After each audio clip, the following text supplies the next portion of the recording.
Kita berhenti pada rukun. Tunggu ni tak keluar lagi ni.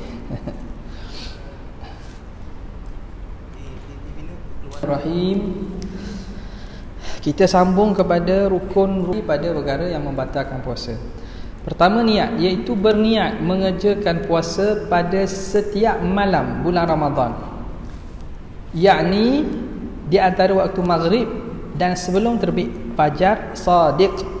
Itu malam pada syarak ialah start daripada maghrib sehingga sebelum subuh. Mana-mana pada waktu tersebut kita niat sah. Kita berbuka puasa contohnya, hari ni kita buka puasa, lepas buka puasa kita niat terus. Niat terus, nawaitu sauma ghadin. Boleh niat terus. Kita berbuka puasa, kita baca doa tak?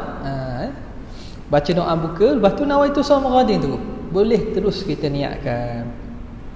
Begitu juga wajib niat pada malam hari bagi-bagi puasa wajib seperti kafarah, qada dan nazar. Jadi kaedahnya puasa wajib kita tabyitun niyyah. Tabyit makna memalamkan niat, meniatkan pada waktu malam. Di sisi mazhab Syafi'i, kewajipan tersebut adalah berdasarkan kepada sabda Rasulullah sallallahu alaihi wasallam, "Man lam yubayyiti as-siyama qabla al-fajri fala siyama lahu." Sesiapa yang tidak menetapkan niat pada malam hari sebelum fajar, maka tiada puasa baginya. Sekurang-kurang niat ia bagi puasa fardu, yakni Ramadan, qada, nazar, kena ada qasad dan ta'yin.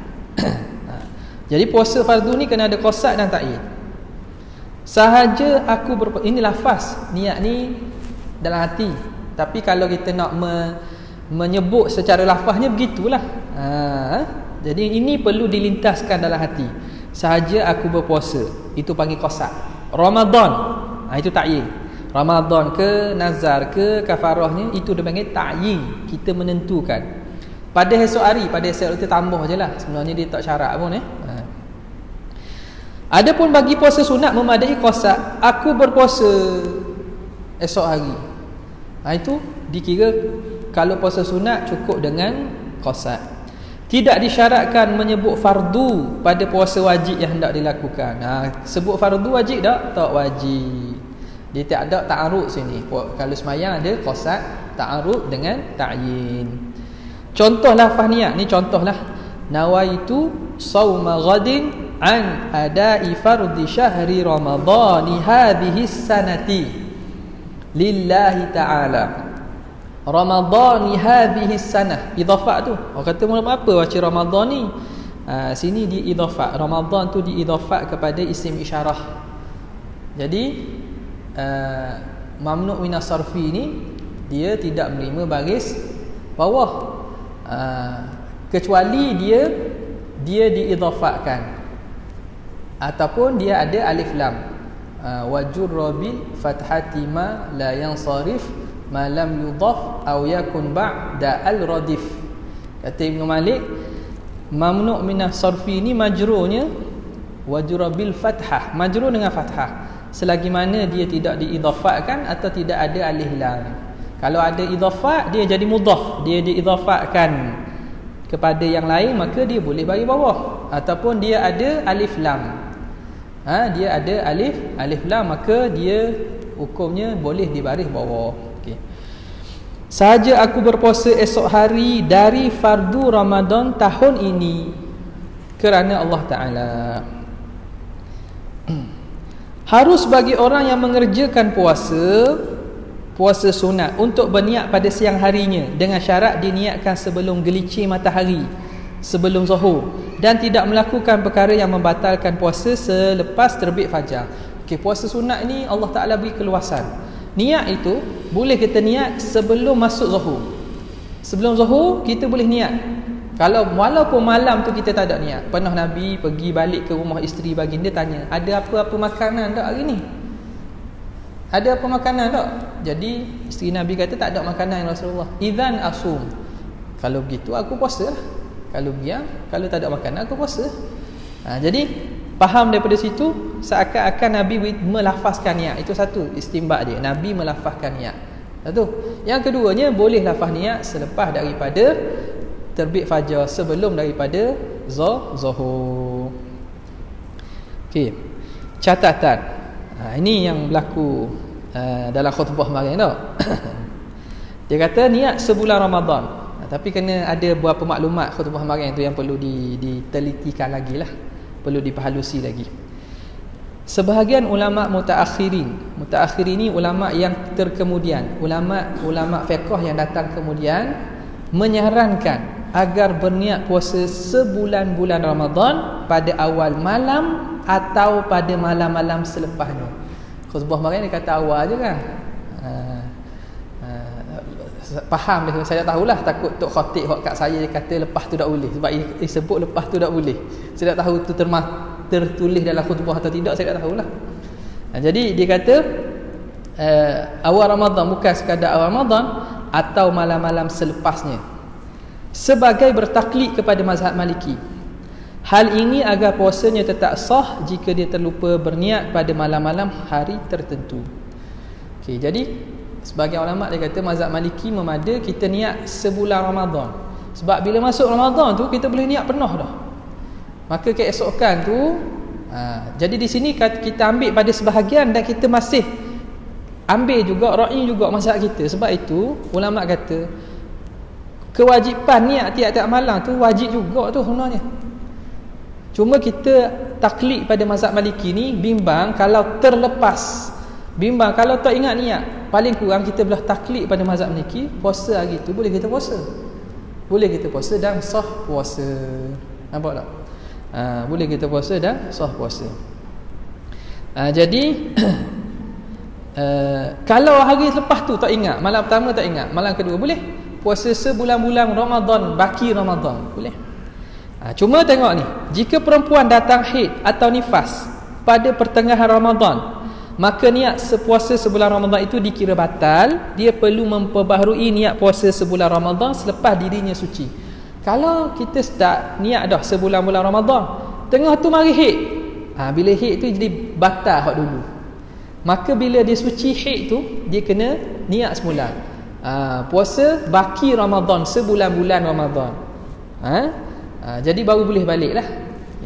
Begitu juga ini dalam mazhab Maliki, dia syarat itu, perkara-perkara yang membatalkan istimrar niyah. Kalau kita buka kitab mazhab Maliki, dia akan sebut iaitu berlakunya perkara haid dan seumpamanya.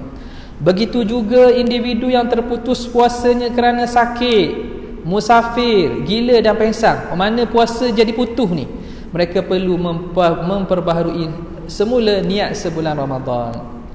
Selesai. Haid, nifas, makan, minum, jimat dan sebagainya yang berlaku selepas niat pada malam hari tidak membatalkan niat puasa. Kita maghrib tu kita niat dah, lepas tu kita makan ke, mari haid, mari haid boleh? Macam mana mari haid? Macam mana mari haid? Nifas boleh jadi, nifas kejap, dia beranak, nifas sejam, reti. Dia niat sebelum mari nifas, dia mari nifas masa sejam, malang dia lagi. Nifas itu tidak membatalkan niat itu. Faham tak? Nifas tersebut tidak membatalkan. Minum memang jelas lah, kita niat waktu kita minum, kita jimat dan seumpama, tidak membatalkan niat puasa. Maknanya perlu kita ulang niat tak? Tak perlu. Namun yang membatalkan niat puasa ialah murtad. Satu, wa'iyyazubillah. Murtad batal niat. Kalau dia katalah murtad dalam masa sejam, contohnya, sebelum subuh tu dia sedar balik, aku ni sesat dah ni, dia masuk balik dalam Islam balik.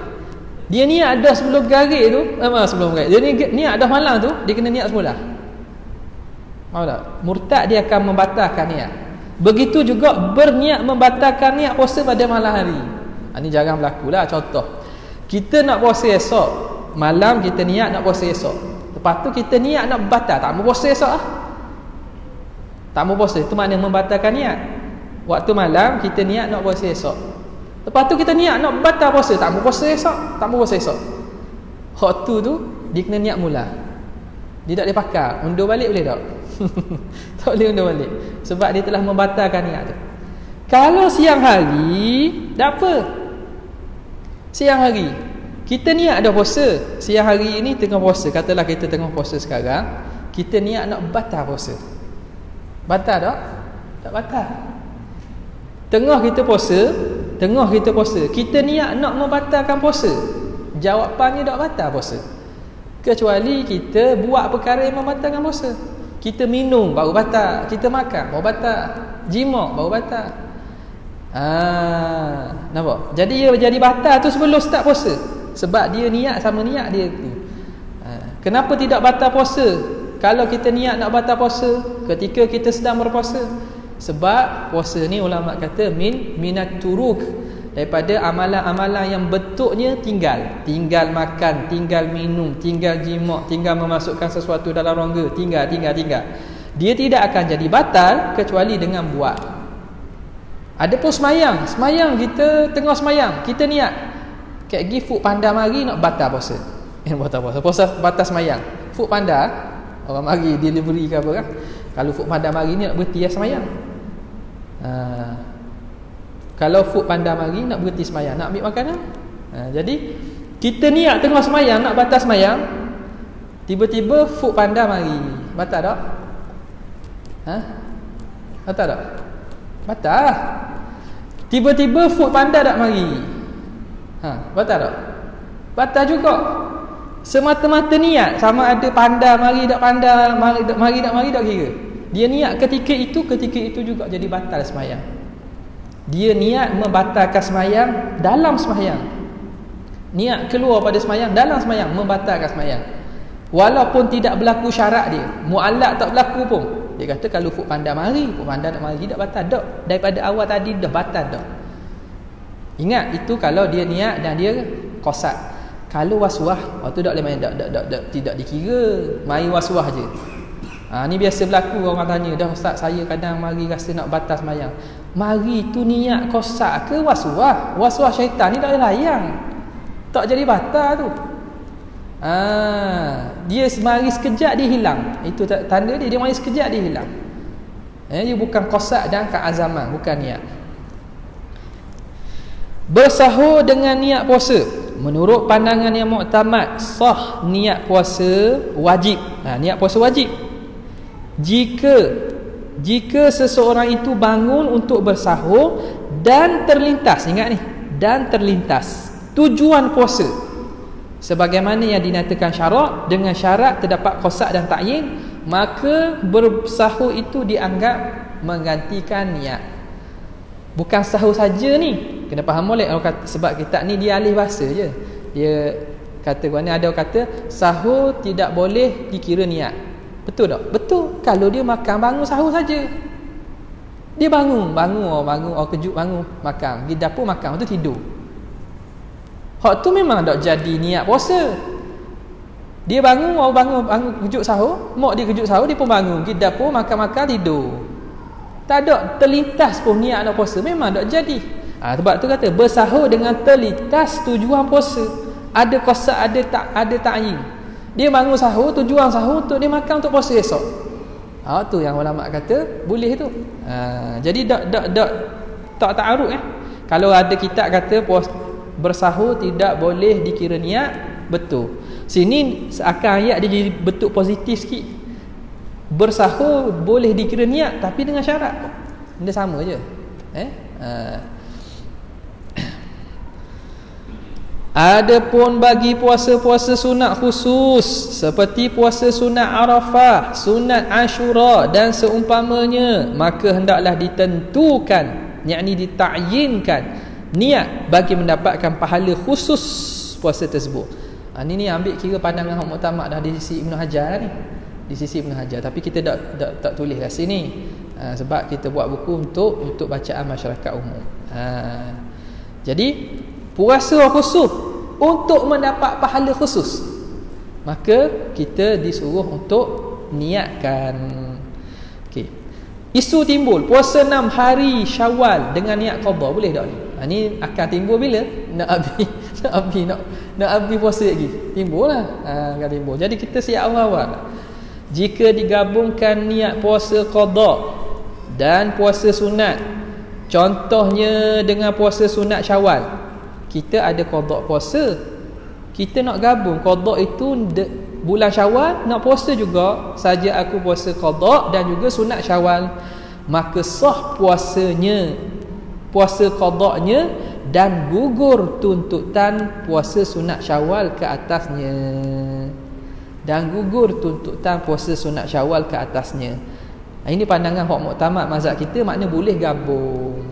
Sini boleh tasyrikun niyah, boleh gabung niat.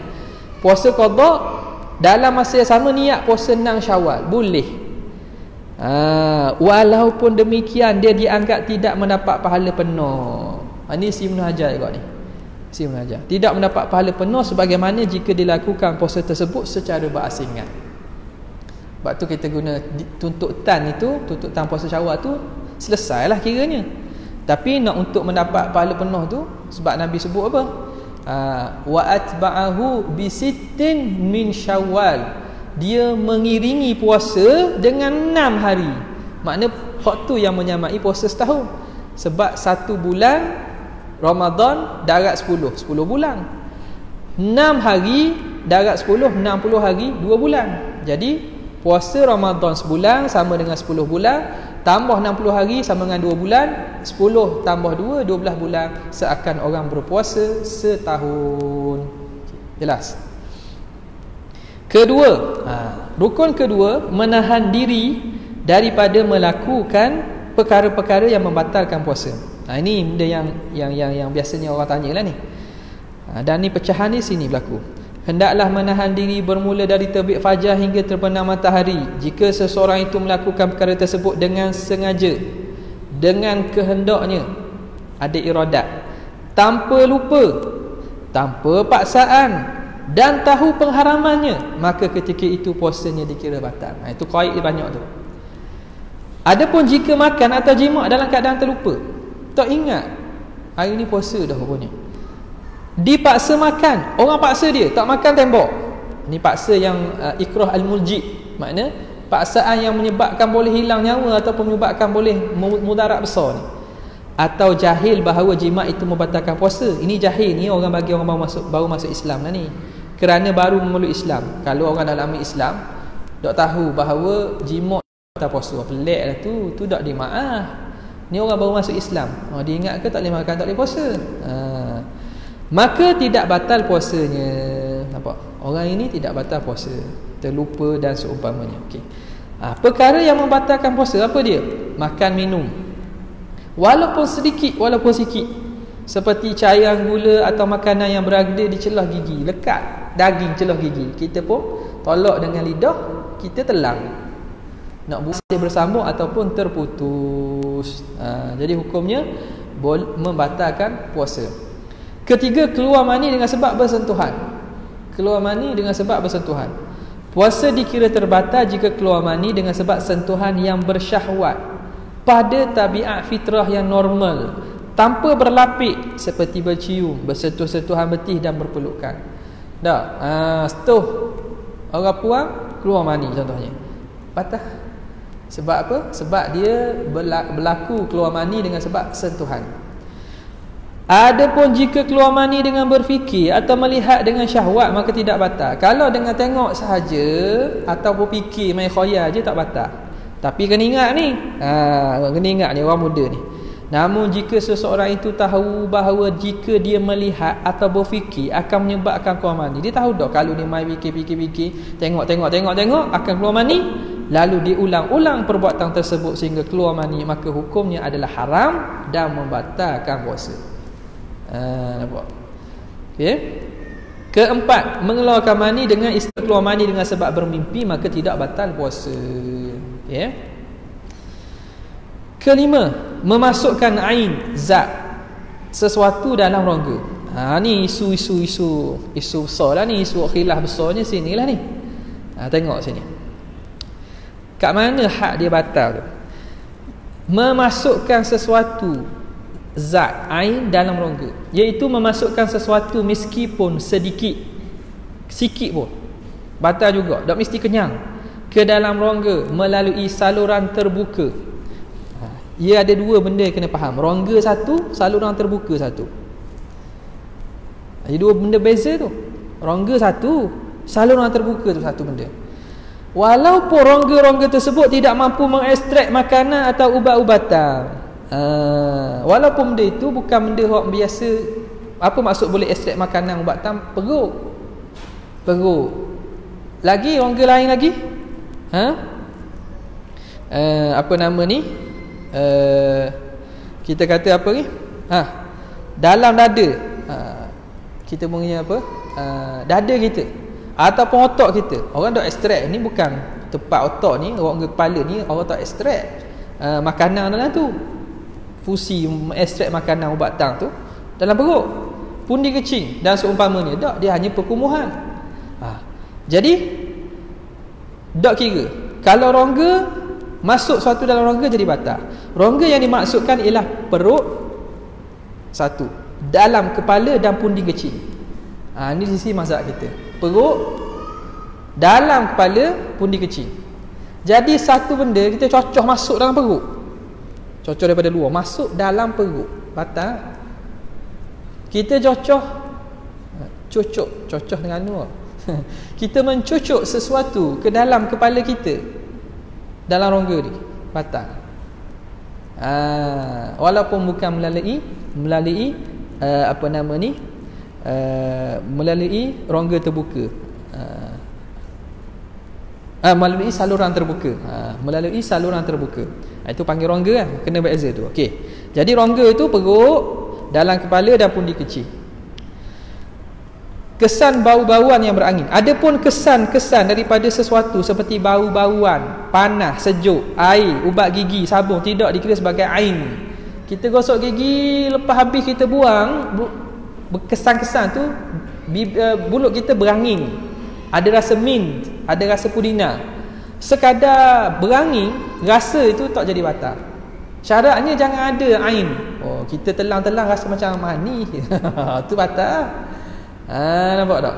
Jadi kena, kalau gosok guna tu walaupun hukumnya makruh, dia moleknya eloklah daripada benda-benda wangian tu. Tapi kalau kita guna juga, maka pastikan dia betul-betul hilang. Okey. Masuk kepada tadi rongga. Saluran terbuka tu apa? Saluran terbuka ialah seperti berikut. Tekuk ni, halkum ni, akhir dia makhraj apa? Makhraj kha paling luar. Makhraj kha, tekuk ni. Maknanya kalau masuk dalam ni saja tak batal ni. Sebab itu swab test, hak masuk kat ni, dia belakang tekuk, dia tak masuk bawah ni. Dia panggil trachea apa? Betul? Trachea. Tekuk ni, ujung makhraj tu. Sebab tu kalau swab test, dia ulur dalam ni, dia belakang batal. Tak batal sebab dia hanya masuk di tubik, dan dia bukan masuk dalam ni, bukan masuk bahagian ni. Faham tak? Yang masuk melalui mulut.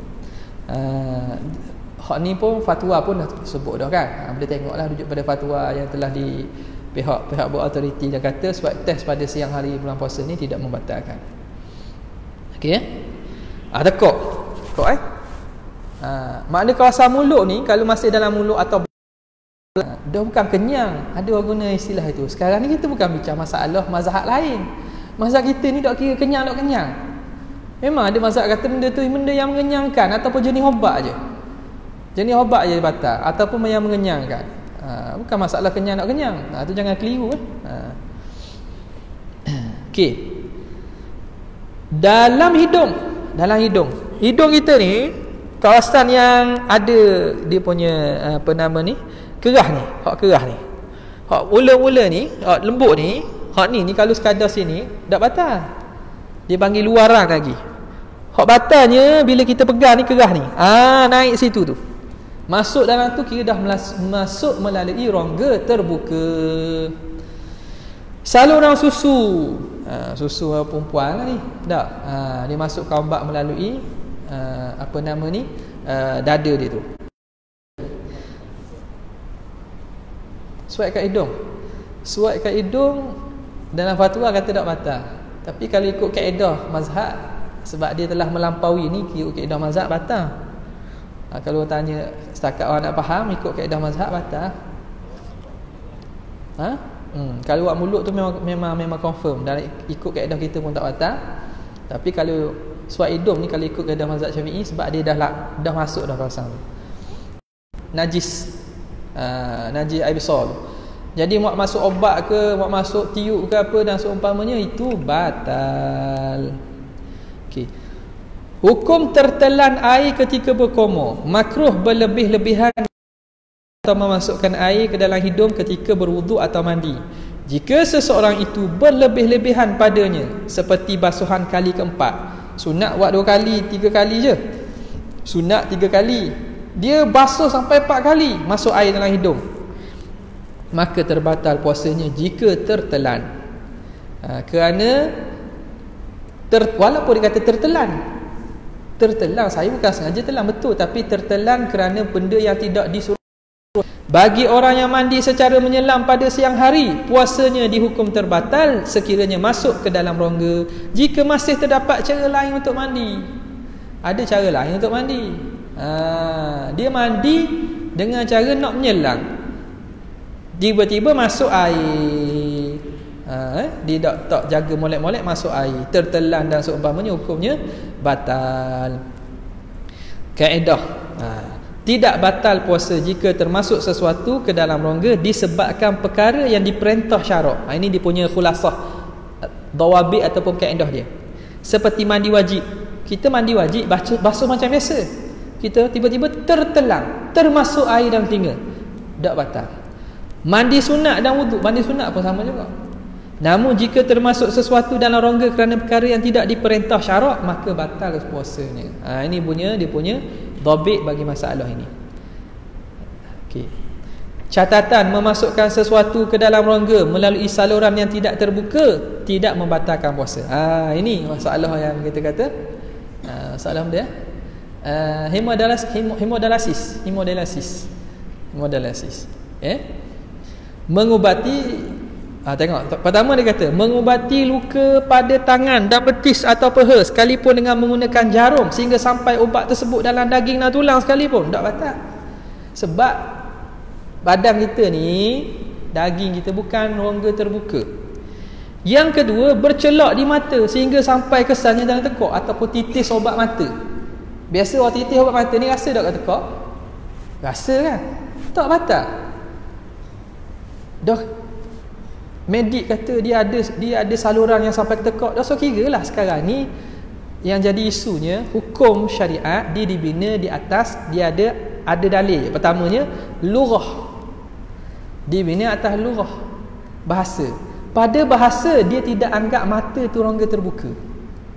Dah pada sains bidang lain, tak apalah, pada sains dia anggap benda itu ada saluran. Memang ada saluran, mata ni memang ada kaitan. Kalau belajar sains pun, sebab tu bila titis obat mata rasa dia tekak. Tapi hukum dia lihat kepada lughah. Sama macam kalau kita nak tengok pada masalah menyentuh anjing ni kan, kena nampak? Itu pelajar-pelajar syariah kena faham tu. Ni bukan pertentangan antara sains dengan fiqh ni, bukan. Jangan anggap pertentangan, bukan. Fiqh dia ada metodologi, cara pendalilan dan dalil macam mana. Bila kita tak faham ni, kita capur. Ulama zaman dulu tak faham. Ilmu pada zaman itu tidak sampai lagi yang mengatakan bahawa rongga mata ini ada berkait dengan mulut. Cakap gitu ni nak bawa kepada nak hina ulama, nak bawa pada nak pelekehkan. Dia tak sedar padahal ulama kita dalam masalah ini, mereka dari segi metodologi dan cara mengeluarkan hukum ialah antaranya ialah kembali kepada lughah. Maka mata ni tidak letak bawah lidah.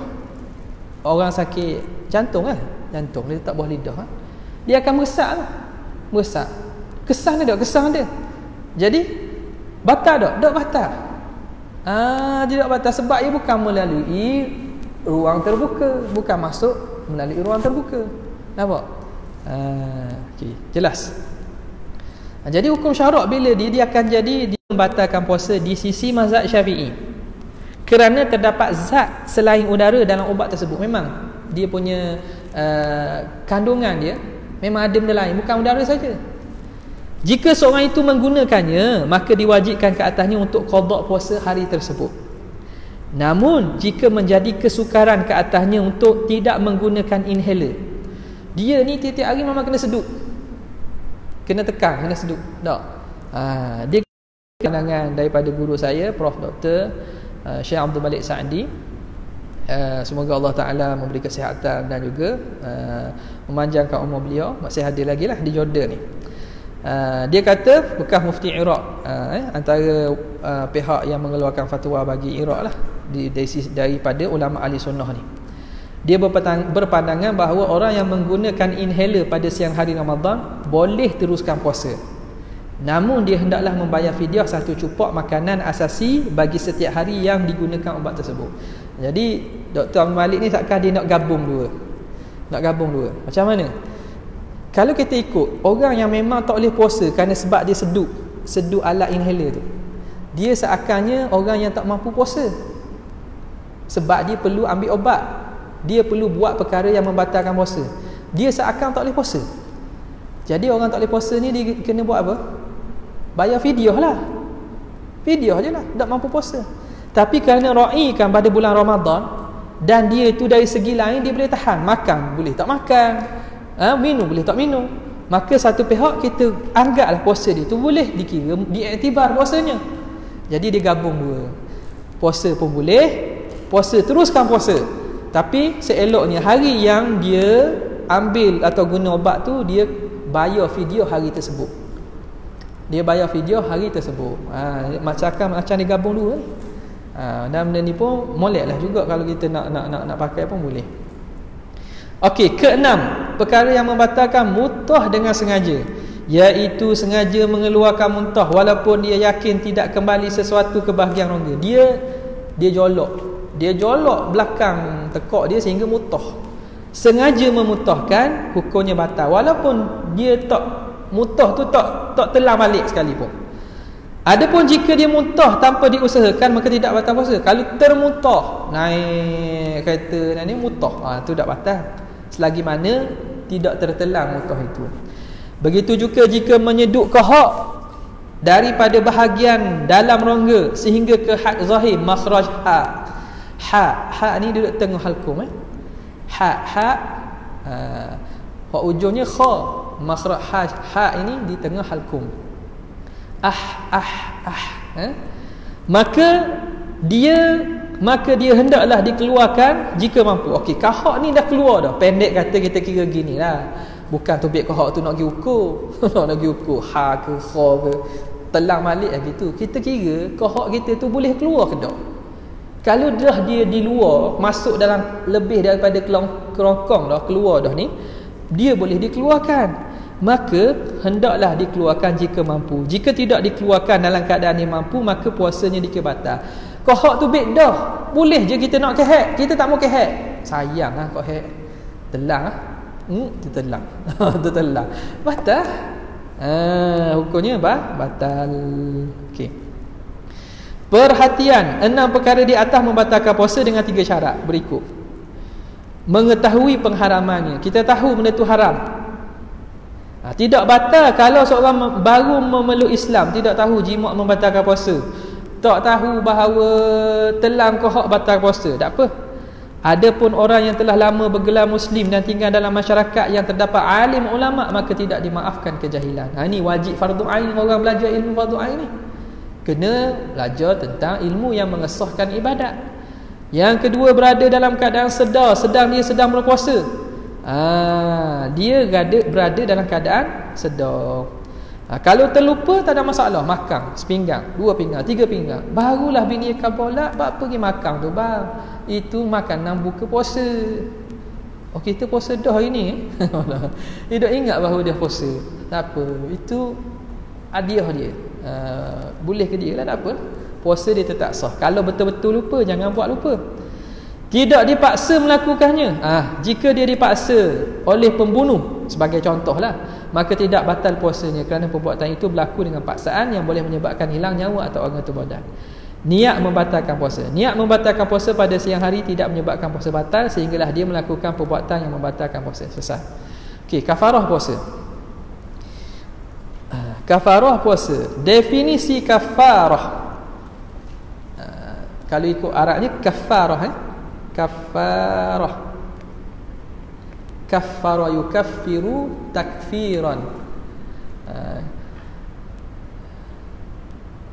Kafarah daripada bahasa daripada kalimah al-kufru yang memberi maksud as-satru, menutup. Liyaghidha bihimul kuffar. Al-kuffar di situ maksud az-zurra', penanam, petani-petani, penanam-penanam. Sebab apa? Sebab mereka yang menutup tanah, menutup tanaman-tanaman, pokok-pokok, benih-benih itu dengan tanah. Jadi asal makna al-kufru tutup. Orang kafir, kafir dia menutup kebenaran kan? Dia menutup kebenaran. Itu asal kalimah kafir, dia menutup kebenaran. Dengan makna as-satu pada bahasa. Pada istilah kafarah pula malun au saumun wajabah bisyurut.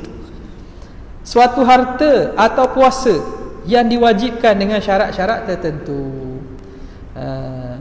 Puasa atau harta yang wajib dengan syarat tertentu.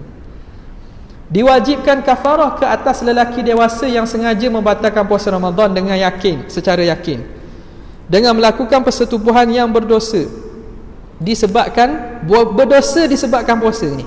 Berdosa disebabkan puasa. Termasuk dalam hukuman ini golongan yang bersetubuh dengan binatang, mayat atau liwat sekalipun tidak keluar mani. Sekarang ni yang mewajibkan kafarah bukan keluar mani, bersetubuh. Mana-mana perbuatan yang dianggap bersetubuh, sama ada pada faraj ataupun dubur, dengan manusia, binatang, tak kira, walaupun tak keluar mani. Jadi di sini tengok, dari segi fiqh kita tengok ni, bagi talibul ilm, puasa Ramadan secara yakin, kalau berlaku syak, gugur kafarah. Persetubuhan yang berdosa disebabkan puasa, yang mana dia jadi dosa dengan sebab buat masa puasa. Sebab orang tanya, dah bersetubuh dengan isteri dosa tak? Bersetubuh dengan isteri tu dari segi hukumnya boleh, tapi jadi dosa kerana bulan puasa. Jadi tidak diwajibkan, maka tidak diwajibkan kafarah ke atas beberapa golongan seperti berikut. Maka sekarang ni kita khulasahkan daripada qaid ataupun dhabit yang kita buat tadi. Siapa yang tak wajib kafarah? Wanita yang dijima'. Perempuan tak wajib kafarah, tok lelaki je kena. Tok lelaki je. Dah tok lelaki kata bukan saya nak, je nak. Dah kira lah, siapa-siapa nak tu dah kira. Orang puan tak kena. Orang puan tidak kena. Wanita yang dijima', termasuk diliwat sekalipun, tidak kena. Yang kedua, orang yang lupa, jahil, dan orang yang dipaksa juga tak kena. Orang yang berpuasa nazar, kafarah dan qadha. Ini kita faham daripada mana ni? Dikata daripada membatalkan puasa Ramadan. Kalau batal puasa nazar, puasa kafarah, puasa qadha, tidak kena kafarah. Kita qadha puasa, tiba-tiba berlaku persetubuhan pada puasa qadha, kena kafarah tak kena. Syaratnya puasa Ramadan sahaja. Orang yang berpuasa dengan ijtihad dan tidak dapat dipastikan kesahihan ijtihadnya, ini sebab tu tadi syarat dengan yakin. Orang tu dipuasa dengan ijtihad. Macam tadilah orang yang kena dalam tempat gelap, dia, isteri dia duduk dalam tempat yang mana terputus maklumat dah. Dok tahu bila siang malam tahulah, dah tahu tarikh bila. Dia puasa dengan ijtihad. Katakan puasa dengan ijtihad tu kena dalam masa hari puasa tu berlaku jima'. Tidak juga. Tidak diwajibkan kafarah kerana bukan dengan yakin. Orang yang syak pada puasanya seperti hari ke-30 Syaban sama juga. Orang yang menyangka jima'nya berlaku pada waktu malam, kemudian ternyata sebaliknya, gelap, hari tu gelap, hujan, ingat ke malam lagi, rupanya dah subuh dah, tak kena kafarah juga. Orang yang menyangka terbenam matahari, kemudian nyata sebaliknya, hatta sekalipun dia ingat ke garik dah, habis dah siang, jima' dulu, tiba-tiba ternyata tak terbenam lagi matahari, siang lagi, juga menggugurkan kafarah. Walaupun puasa batal, puasa memang batal confirm, tapi dia tidak kena kafarah. Orang yang membatalkan puasa dengan selain jima', kanak-kanak yang belum balik. Orang yang diharuskan berbuka puasa seperti musafir. Dia musafir ataupun dia sakit, dia jima' dalam musafir itu tidak dikenakan kafarah juga. Tidak dikenakan kafarah bagi orang yang musafir atau sakit jika berlaku jima' dalam keadaan tersebut. Adapun jika melakukan jima' dahulu kemudian baru musafir atau datang sakit, maka tidak gugur kafarah. Dia jima' dulu. Lepas jima' kata, berat dah kita, mana kita pergi jalan lah. Di rumah dia jima' dulu, dia wajib puasa. Lepas tu kita musafir lah. Sebab ingat ke boleh gugur kafarah? Kafarah tidak gugur. Sebab apa? Sebab berlaku musafir itu selepas pada jima'. Boleh? Turutan kafarah. Kafarah puasa bagi puasa dilakukan dengan mengikut turutan berdasarkan kemampuan. Jika tidak mampu melaksanakan yang pertama, baru boleh berpindah kepada turutan seterusnya. Pertama, membebaskan hamba. Hamba tak ada dah. Disyaratkan hamba yang hendak dibebaskan itu 4 perkara. Islam, sejahtera daripada cacat yang jelas yang mengganggu kemampuan bekerja, hanya tertentu dengan niat kafarah saja, maka tidak sah merdeka hamba yang digabungkan niat kafarah jima' dengan kafarah sumpah. Seorang hamba dia ada kafarah jima', kafarah sumpah, gabung boleh tak? Tak boleh. Dia satu-satu. Hendaklah hamba yang ingin dimerdekakan itu layak untuk dibebaskan, bukannya hamba mukatab ataupun mustauladah. Hamba yang nak merdeka tu hamba yang memang hamba hak dia, hamba penuh. Hamba mukatab tak boleh, sebab mukatab ni dia cari duit untuk tebus diri. Hamba mustauladah, hamba yang telah dijima' dia, itu juga tak boleh. Sebab apa? Hamba tu memang akan merdeka sendiri bila tuan dia mati. Okay. Kedua, berpuasa 2 bulan berturut-turut. Tak ada hamba barulah berpuasa 2 bulan berturut-turut. Biasa kita langkah ke sini teruhlah, sebab hamba tak ada. Yang dimaksudkan sini ialah bulan hijrah, walaupun hanya 29 hari. Jadi untungnya kalau orang start puasa daripada awal bulan dia start puasa 1 Muharram, dia start puasa 1 Muharram tu sama ada 29 ke 30 tak kira. Masuk je Muharram Safar, masuk bulan Safar dikira bulan baru dah. Bagi individu yang memulakan puasanya pada 1 hari bulan. Adapun jika mula berpuasa selepas 1 hari bulan, maka hendaklah dicukupkan bilangannya menjadi 30 hari. Luput perbuatan berturut-turut jika meninggal puasa walaupun sehari sekalipun ia hari terakhir. Ni contoh kita buat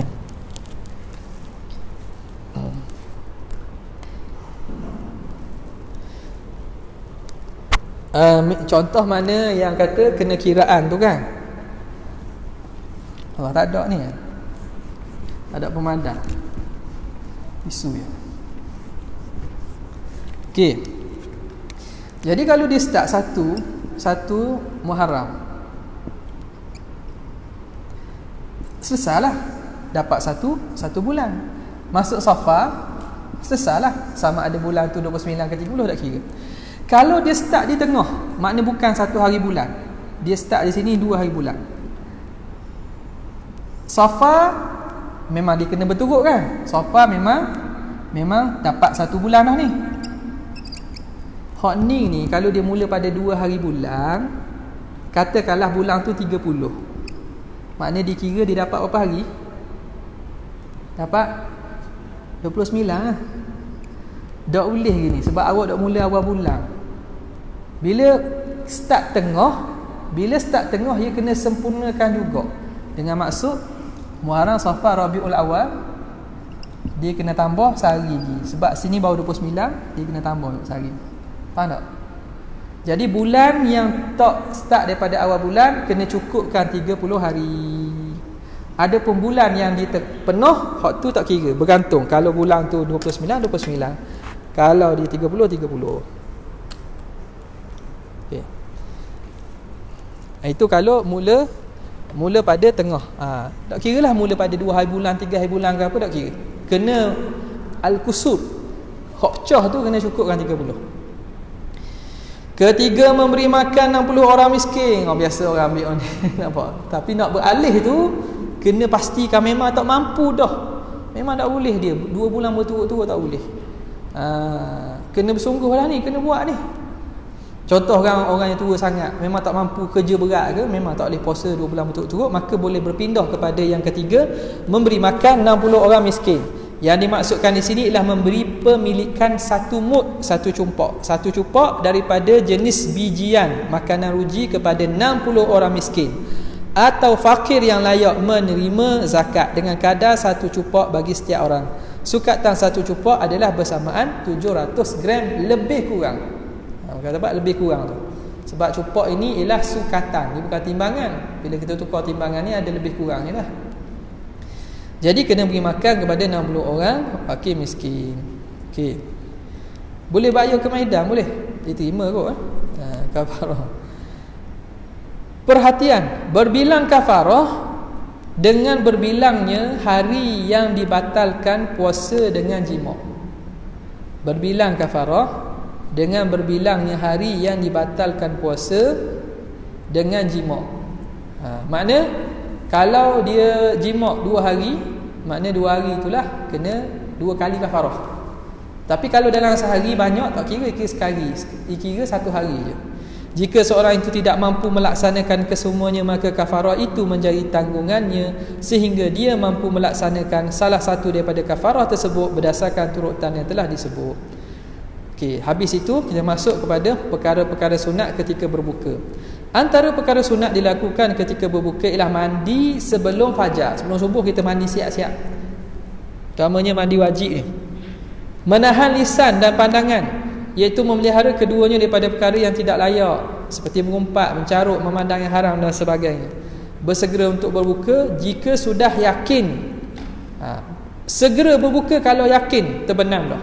Tapi kalau zon, menyangka, sangkaan saja, tak yakin, telah terbenam matahari dengan ijtihad tersendiri, ijtihad dia, maka tidak disunatkan bersegera. Adapun zon atau syak terbenam matahari tanpa ijtihad, maka diharamkan berbuka. Dia tak tahu pun ni garik tak garik, itu pun makan ke, itu tak boleh. Makruh melewatkan berbuka jika sudah nyata terbenam matahari tanpa ada sebab. Orang bang dah masuk garik dah, tak mau makan, saja tak mau makan, tak boleh. Bukan tak boleh makna haram, makruh lah. Itu daripada perbuatan-perbuatan rawafid, golongan-golongan ahli orang sesat ni. Berbuka dengan tamar, sunat. Disunatkan dengan 3 biji tamar atau bilangan ganjil. Turutan yang lebih afdal adalah berikut rutab. Mula dengan kurma basah dulu, kemudian baru tamar. Tamar tu kering. Ini segi keutamaan. Tu air zam-zam, tak ada tamar, air zam-zam. Tak ada air zam-zam, air kosong. Tak ada air kosong, manisan. Manisan semula jadi, buah-buahan dan seumpamanya. Lepas tu susu, madu, lepas tu makanan-makanan lain hak manis. Kemudiannya akhir sekali jima'.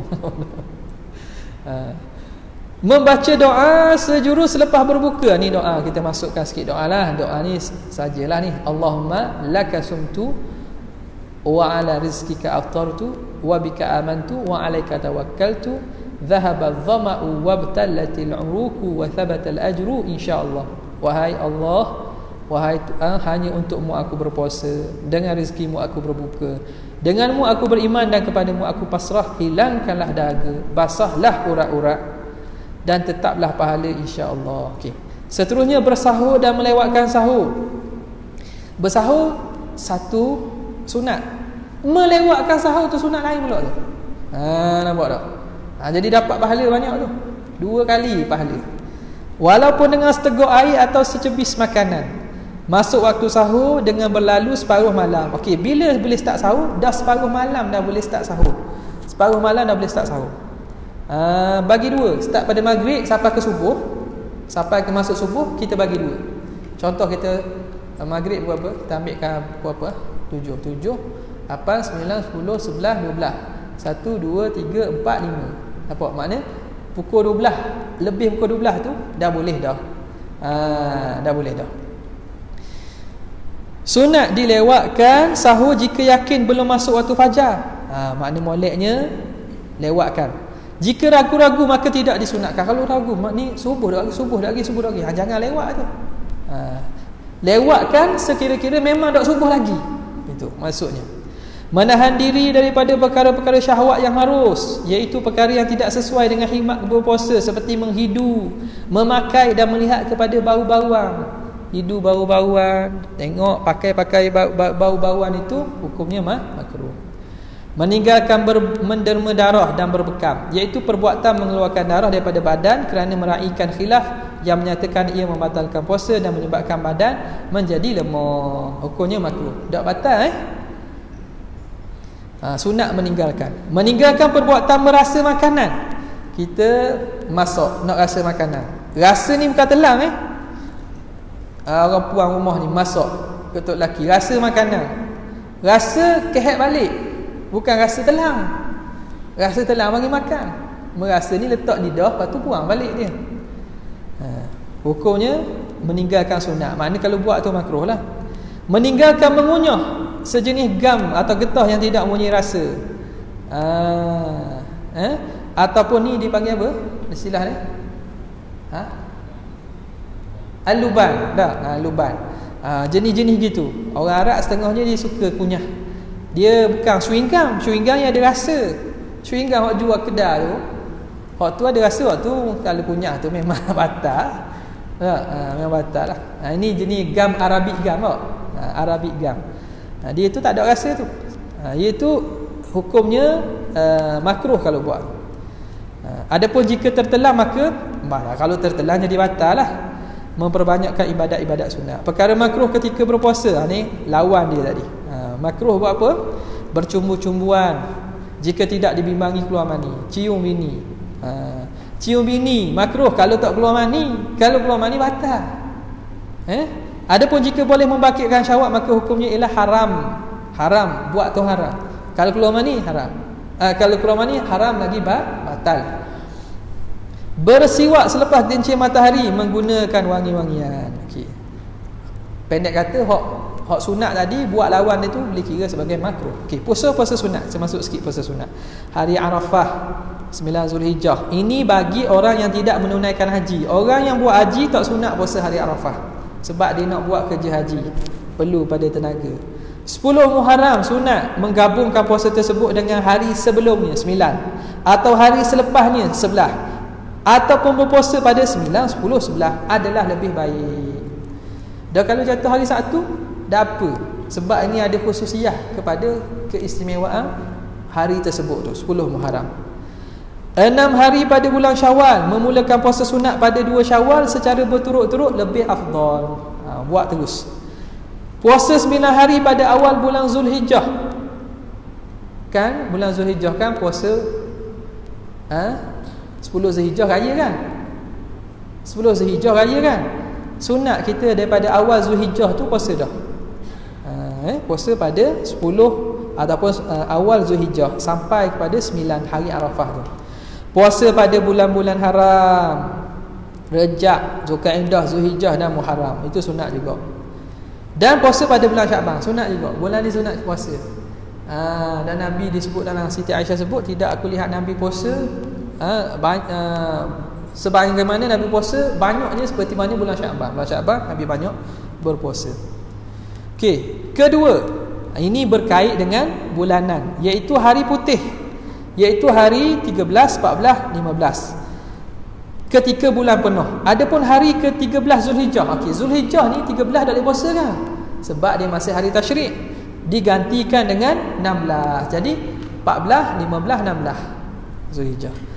Puasa hari hitam, Ayyam As-Sud, hari hitam, iaitu pada hari 28, 29 dan 30 hari bulan ketika bulan gelap. Jika bulan tersebut 29 hari, maka digantikan dengan puasa pada satu hari bulan berikutnya. Kita mula 28, 29, tiba-tiba anak bulan ada dah, maka satu lagi tu ganti pada satu hari bulan. Yang ketiga ialah puasa sunat pada mingguan. Mingguan Isnin Khamis. Keempat, puasa Nabi Daud, iaitu berpuasa selang sehari kecuali pada hari yang diharamkan berpuasa. Kelima, puasa sepanjang tahun kecuali hari yang diharamkan berpuasa bagi mereka yang tidak terganggu tanggungjawabnya atau bimbang kemudaratan dirinya. Okey, tengok sedikit catatan. Makruh berpuasa pada hari Jumaat sahaja. Hari Jumaat saja kita puasa. Puasa sunat lah ni, makruh. Atau Sabtu saja, atau hari Ahad saja. Kenapa? Hari Jumaat ni hari ibadat. Puasa ni kita moleknya kita nak tenaga, nak buat ibadat. Hari Sabtu perayaan orang Yahudi, hari Ahad perayaan orang Kristian. Puasa hari itu saja makruh. Hal ini disebut dah tu. Namun jika digabungkan puasa-puasa tersebut seperti Khamis dengan Jumaat, atau Jumaat dan Sabtu, atau Sabtu dan Ahad, atau Ahad dan Isnin, maka hukumnya tak makruh dah. Nampak? Kalau gabung mana-mana sebelum atau selepas, tidak makruh dah. Yang kedua, boleh memutuskan puasa sunat, namun makruh hukumnya jika tiada sebab. Tengah-tengah puasa sunat ni, kawan jom telefon, jom baru masuk terkoyak. Contohlah. Jadi tengah-tengah puasa dah, puasa sunat ni, hukumnya makruh kalau tak ada sebab. Ada pun memutuskan puasa wajib, hukumnya haram. Kita puasa qada, kita pergi batal puasa, hukumnya haram. Haram ke atas isteri berpuasa sunat tanpa izin suami ketika suaminya berada bersamanya. Suami duduk rumah ada, namun hukum ini tidak termasuk bagi puasa yang tidak berulang. Ini ulama sebut, kalau puasa hak jenis khususiyah tak berulang macam hari Arafah ni, pada hukumnya boleh berpuasa bagi perempuan itu. Boleh puasa bagi perempuan tu. Makna adakah tak ada izin, perlu izin juga? Molek yang perlu izin lah. Tapi kalau tak izin pun tak apa. Tapi kalau suami perlukan, batal puasa, kena taat suami lagi lah. Hari Arafah suami kata perlukan khidmat dia, maka boleh batalkan puasa. Bagi kategori ini dibolehkan baginya untuk berpuasa jika suaminya dok larang. Puasa hari Arafah contohnya, puasa hari Ashura contohnya, hok mari jarang-jarang ni, hok ni kalau suami dok larang boleh. Lain sikit, nampak tak? Okey, seterusnya selesai dah kita bab puasa. Kita habis pukul 12 ke ustaz? Bab benda yang penting sini, kafarah tak? Fidyah. Okey, fidyah. Okey, fidyah ialah mengeluarkan makanan asasi yang lazim bagi sebuah negara seperti gandum, barley, makanan asasi. Kita makan berah-berah lah. Kadar fidyah yang dikenakan ialah 1 mud, iaitu 1 cupak bagi setiap hari puasa yang ditinggalkan. Kemudian dibahagikan hanya kepada golongan fakir atau miskin yang layak terima zakat, bukan semua golongan asnaf. Ingat, masraf bagi masriful fidyah ni, dia ialah fakir miskin. Dia tak sama dengan zakat. Zakat asnaf hak lapang. Kemudian harus juga diberikan lebih daripada 1 cupak kepada seorang fakir miskin. Boleh. Seorang tu kita beri banyak, fidyah 10 hari ke dia, tak apa? Boleh. 10 cupak. Golongan yang dikenakan fidyah. Okey, pertama, kena fidyah dan qada. Kena dua-dua. Fidyah kena bayar, qada. Contohnya bomba, perlu dia makan untuk selamatkan orang. Jadi dia makan tu bukan sebab bimbang diri dia, sebab fidyah dia kena bayar, dan juga qada dia kena qada. Perempuan hamil atau menyusui yang berbuka kerana bimbang anaknya sahaja. Dia berbuka, dia sihat tapi bimbang, kalau tak nak makan ni tak ada susu, maknanya bimbang kerana anak dia. Maka dia ini kena 2. Jadi perempuan ni kalau tak beri kena 2 ni, kena bimbang diri dia juga. Dia ni akan bahawa dia akan jadi letih, dia akan jadi lemah, tak apa menyusu. Individu yang tidak qada puasa yang ditinggalkan dalam keadaan dia mampu untuk melakukannya sehinggalah tiba Ramadan yang berikut, dipanggil fidyah takhir ni. Fidyah melewatkan puasa. Fidyah melewatkan puasa ni. Ini fidyah takhir. Nampak ni? Jadi orang ni kena 2. Qada pun kena qada, fidyah pun kena fidyah. Okay. Jika terlewat qada puasa kerana keuzuran seperti sakit, musafir, hamil atau menyusukan anak, maka tidak diwajibkan kena fidyah melewatkan qada. Fidyah takhir tak ada. Dia ni tinggal puasa kerana sakit bulan puasa. Lepas tu dia pun lepas habis raya, dia berterusan sakit tu berterusan sehingga masuk Ramadan sekali lagi. Lepas Ramadan sekali lagi baru dia sembuh. Adakah dia dikenakan fidyah sebab langkah tahun, langkah Ramadan? Jawapannya tidak. Sebab orang ini dia tidak ada masa yang sempat dia qada. Dah dia sakit kan, tak ada masa sempat untuk qada, maka dia tidak dikira melanggar dan melangkah Ramadan dengan sengaja, maka tidak dikenakan fidyah takhir, dia kena qada je. Adapun kalau dia mampu masa, dia ada sihat 2-3 bulan, setengah tahun dia sihat, dia lewat pula, dia cuai tu, dia masuk Ramadan satu lagi, akan fidyah takhir, dia kena bayar fidyah kerana langkah Ramadan. Yang kedua, yang dikenakan fidyah saja, siapa ni? Orang sakit yang tiada harapan sembuh. Yang sakit tak boleh sembuh, di mana awal-awal tu dak puasa dak wajib dah, dia kena bayar fidyah je. Orang tua yang tidak mampu berpuasa, orang yang mati yang tidak sempat qada puasa yang ditinggalkan, sedangkan dia mampu untuk qada puasa. Orang tu mati dah, masa hidup dia ada puasa yang ditinggal, dia tak qada lagi. Ahli waris boleh memilih salah satu, sama ada bayar fidyah bagi si mati dengan harta si mati. Makna di sini kena keluarkan dulu daripada pusaka si mati itu bahagian fidyah wajib. Bahagian fidyah wajib kena keluarkan dulu. Nampak? Dikira hutang tu. Kalau ada harta si mati, kena keluarkan daripada harta si mati bayaran fidyah puasa yang dia tinggal dengan sebab sengaja, dan dia tak mampu, dia menangguh-nangguhkan qada tu. Ataupun qada puasa bagi pihak si mati, wali-wali kata biarlah kita pakat bagi seorang-seorang ambil 2-3 hari, kita qada puasa bagi si mati, boleh juga, boleh buat salah satu. Perhatian, jika seseorang itu meninggalkan puasa dengan sengaja tanpa uzur dan dia tidak sempat qada puasa tersebut kerana sakit lalu meninggal dunia, maka wajib dikeluarkan fidyah daripada harta pusaka si mati. Adapun jika waris ingin mengeluarkan fidyah tersebut daripada harta mereka sendiri atau menggantikan puasa bagi pihak si mati, maka hukumnya sunatlah. Ni ayah kita tinggal saka, tak apalah, biarlah kita pakat-pakat bayar fidyah masing-masing tolong, ataupun kita pakat puasa bagi pihak si mati. Jika seseorang itu meninggalkan puasa kerana keuzuran dan uzur tersebut berterusan sehingga dia meninggal dunia, maka tidak perlu dikeluarkan fidyah untuknya. Macam saya sebut tadi, tidak perlu dikeluarkan fidyah untuknya daripada harta pusakanya ataupun digantikan puasanya oleh waris, tak perlulah. Kenapa? Kerana hal ini kerana si mati tidak mempunyai masa untuk mengqadakan puasa tersebut disebabkan uzur.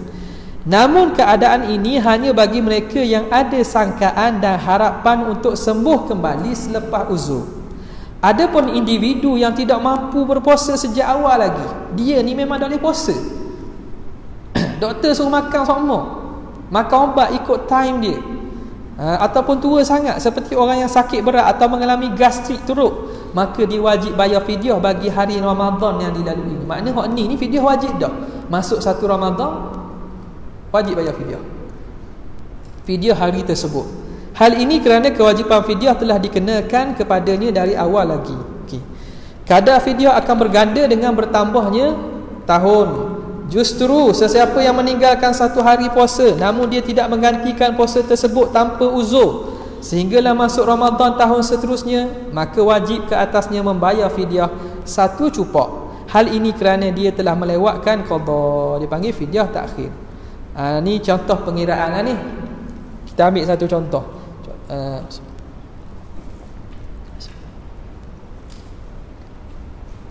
Zaid meninggalkan puasa 5 hari pada 1435 Hijrah dan masih belum menggantikannya sehingga masuk Ramadan 1440. Justru kaedah pengiraan kita boleh buat beginilah, 5 hari. Jadi 1440 tolak 1435 dapat 5 kan? Darat 1 cupak. Jadi 5 darat 5 dengan 25 cupak. Secara perincian ni akan jadi macam ni. Selain fidyah diwajibkan juga untuk qada puasa hari setiap hari yang ditinggalkan. Jangan ingat bayar fidyah puasa dak qada. Puasa kena qada juga. Fidyah tu kerana sebab langkah tahun. Tengok. 1435 dia tinggal 5 hari kan. Jadi bila masuk Ramadan 1436, fidyah akan jadi 5 cupak. 1 hari 1 cupak. Qada kekal 5 hari. 1435 berganda. Jadi 10 cupak. 1438 berganda. Tambah lagi 5 cupak lagi 15. 20. 1420 masuk Ramadan 1420 tak qada lagi 25 cupak. Jadi tanggungjawab yang wajib dilunaskan fidyah 25 cupak, qada 5 hari. Nampak cara dia? Mudah je tu. Contoh kedua, ni dia ada campur sikit. Tambah hari dan kurang hari. Zaid meninggalkan puasa 5 hari 1435 Hijrah. 5 hari lagi 1436. Dan 5 hari lagi 1437. Kuat tinggal puasa. Dan telah menggantikan 5 hari puasa sebelum tibanya Ramadan 1438. Soalnya berapa baki? Tengok ni. Ni kita padam balik ni.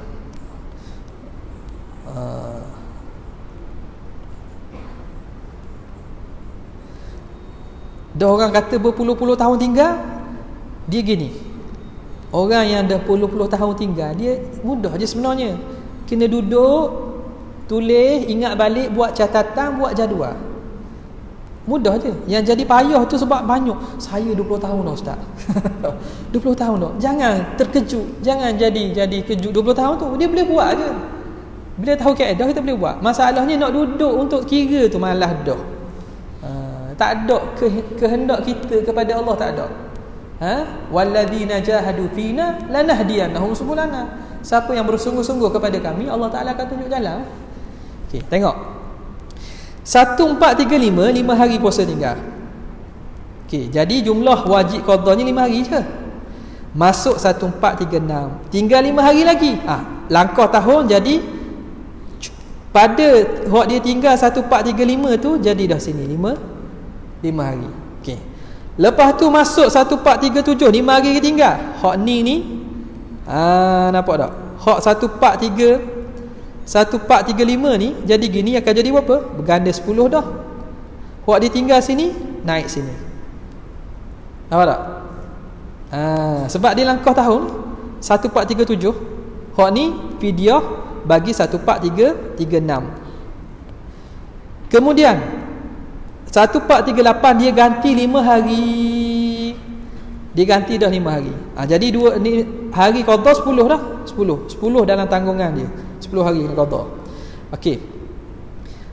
1437 tinggal 5 hari lagi. 15 hari jadi. Masuk 1438 dia ganti dah puasa 5 hari. Jadi boleh padang dosa. Boleh padang dah hak ni se. Sebenarnya mana-mana pun boleh. Kita ambil hak mula-mula lah. Bila padam dia akan berhenti kiraan gandaan fidyah takhir akan berhenti. Sini dia berhenti 10 kan. Jadi hak 1435 berhenti 10 je. 10 tak ganda dah. Sebab dia telah qada. Dia telah ganti puasa 5 hari ni, dia telah qada ni. Jadi akan berhenti di 10. Hak lain masih berterus lagi. Hak ni dia tinggal 5 hari, naik pula tahun depan 10. Hak ni hak 5 hari ni turun sini. Naik lagi pula. Ni 15 hari, ni 10 hari, ni 20, ni 15. Jadi berapa semua yang wajib? Yang wajibnya hak ni pada 1440 dia wajib kena fidyah 45 cupak. 10 tambah 20 tambah 15 45 cupak. Qada tetap 10 hari. Kerana dia dah bayar qada, dia telah puasa 5 hari. Apa tak? Boleh faham tak? Mudah je. Jadi daripada ni kita boleh buatlah kiraan kita sendiri. Tengok ni, apabila puasa telah diqada maka gandaan bilangan cupak akan terhenti. Bila waktu membayar fidyah ni? Bermula waktu membayar fidyah bagi orang yang tidak mampu berpuasa setelah terbit fajar pada hari tersebut. Namun dia boleh sahaja mendahulukan membayar fidyah pada malam hari. Malam boleh dah lah. Adapun membayar fidyah pada hari-hari yang belum dilalui adalah tidak dibenarkan menurut mazhab Syafi'i. Itu saya buat dah tu sebab ada mazhab lain yang benar. Masuk Ramadan ni boleh bayar dah sebulan. Masuk Ramadan saja boleh bayar sebulan. Ada mazhab lain yang benar. Mazhab kita bila masuk hari atau malam tu baru boleh kita bayar untuk hari tu saja. Atau hari sebelum tak apa. Hari selepas tak lagi. Esok tak puasa lagi nak bayar dah tak boleh lagi. Kena tunggu masuk malam dulu baru boleh bayar. Begitu juga tidak sah bagi seorang mendahulukan membayar fidyah sebelum masuk bulan Ramadan. Kayak gini bulan Ramadan ni rasa tak boleh puasa kita ni. Bayar lalu lah. Tak boleh. Adapun mereka yang melewat membayar fidyah, ia tidaklah menyebabkan fidyah tersebut berganda. Fidyah tu dia lewat. Dia lewat bayar fidyah. Contoh tadi ni. Yang ni. Hak ni dia bayar lewat fidyah ni. Mana ni? Tak nampak. Ni dia bayar lewat video ni. Video dak ganda dah. Kalau dia puasa dah, bila dia dah puasa, video terhenti pada bilangan tersebut. Kalau dia bayar lewat pun video tu dak ganda. Kekal 10. Sebab tu kena ganti cepat. Ganti dulu. Bila ganti je gandaan tu berhenti. Okey. Adapun lewat bayar fidyah tidak menyebabkan fidyah berganda. Hal ini kerana kewajipan menjalankan fidyah bagi orang tidak mampu puasa adalah bersifat tarahi. Tarahi maknanya secara luas, tidak terikat pada tempoh yang mendesak. Okey. Habis berkaitan dengan fidyah. Kafarah ada tak sini? Kesebut dah kafarah. Tak ada. Nak sebut tarawih sikit ke? Tarawih bukan puasa dah. Apalah kita sebut sikit tarawih. Jadi SOP di Terengganu ni kata dibenarkan 8 boleh, 20 boleh, betul. Dekat masjid kita buat 8 betul tak? Buat 8. Jadi tarawih ni maksudnya kerehatan. Sunat dilakukan pada malam-malam Ramadan sahaja. Waktunya antara solat isyak dan sebelum subuh. Selepas solat isyak, bukan lepas waktu lepas solat, mana kena sembahyang isyak dulu. Kalau tak sembahyang isyak kita tak boleh buat tarawih ni. Tapi yang pada pertengahan malam lebih afdal. Kaifiat dia ialah 20 rakaat dengan satu salam bagi setiap 2 rakaat. 2 rakaat satu salam, 2 rakaat satu salam. Inilah menjadi amalan secara mutawatir sebagaimana yang diamalkan di Haram Mekah dan Madinah. Bahkan ahli Madinah pernah melakukan 36 rakaat. Okey. Solat tarawih sunat dilakukan secara berjemaah berpandukan pada buatan sahabat. Namun harus dilakukan bersendirian. Para ulama juga menggalakkan mengkhatamkan Quran dalam solat tarawih. Di sini masjid kita ni insya-Allah akan dibaca khatamlah. Sebelum-sebelum ni pun begitu. Cuma buat 8 ni kita akan ijaz cara lain lah supaya dapat dikhatamkan juga. Adapun berkenaan niat solat sunat tarawih mesti ditentukan. Jadi tarawih ni semayang yang khusus, maka dia perlu ta'yin. Namun tidak disyaratkan menentukan bilangan. Bahkan boleh berniat mendirikan solat sunat tarawih ataupun qiyam. Usalli sunnatat tarawihi. Tarawih ni mamnu sarfi, tapi ada alif lam dia boleh bayar bawah.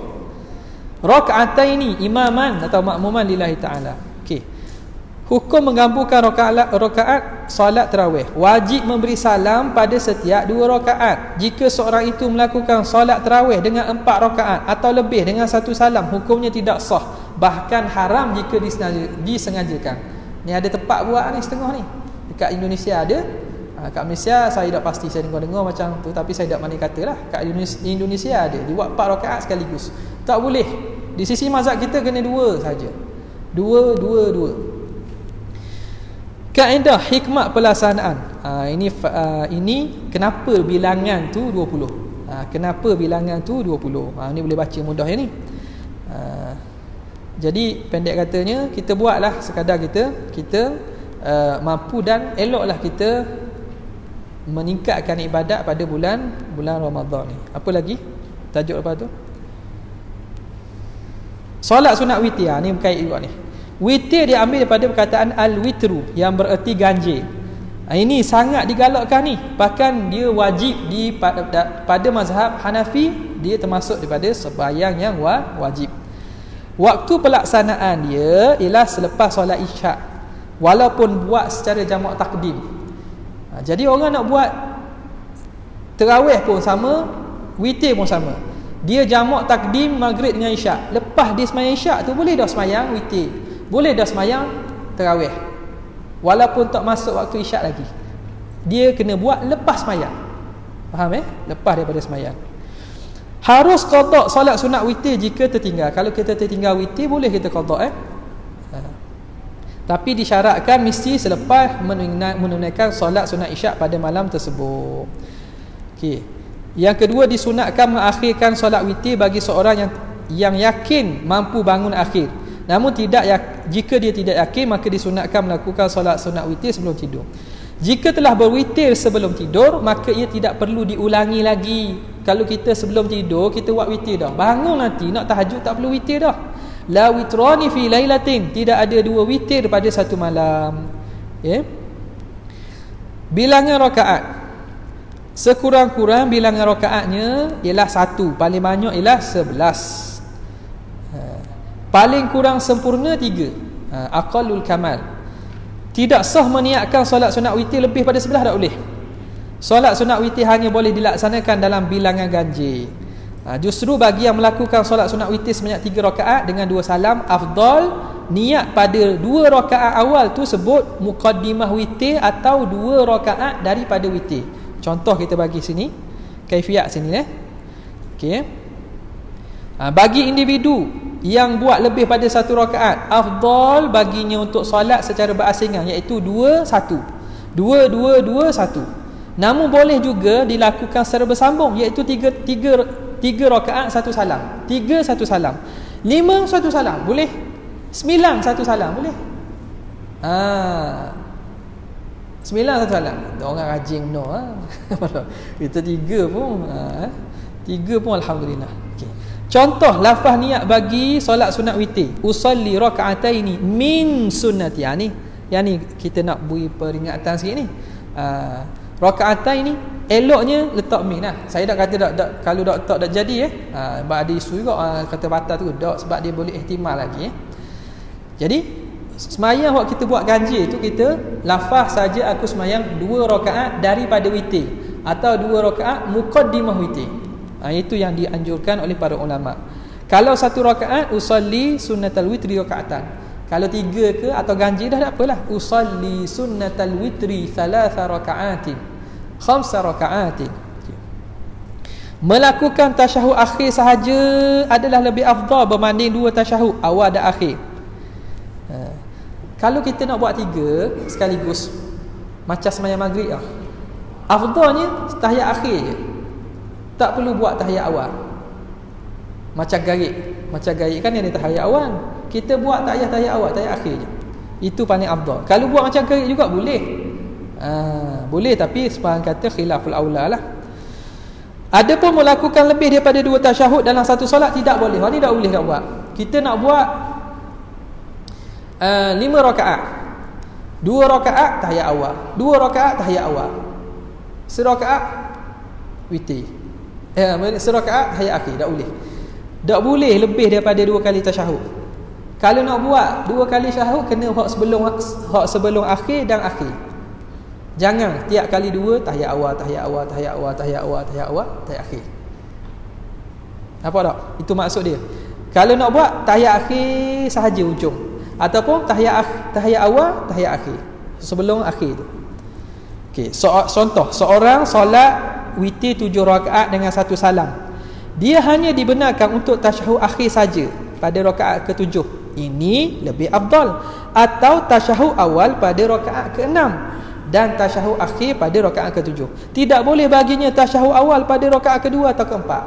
2 rakaat tahiyat awal. Tak boleh gitu Disunatkan menunaikan secara berjemaah pada bulan Ramadan. Ini juga kena faham ni. Orang kita kadang silap macam mana? Tarawih dia ikut imam. Tarawih dia semayang ikut imam. Lepas tu kan imam semayang witir kan. Dia pergi belakang mayang seorang. Padahal nak mayang witir juga. Dia nak mayang witir juga.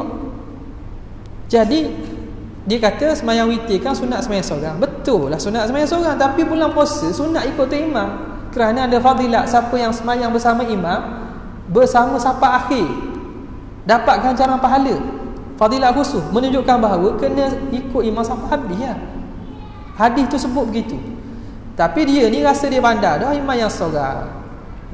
Dia baca sikit, dia kata witir sunat semayang seorang. Betul dah. Tapi bulan puasa sunat semayang dengan tu imam, semayang witir. Dah kat nak bangun pula, tak apalah. Dengan bangun tu bangun tahajud dah lah. Tak perlu buat witir lah.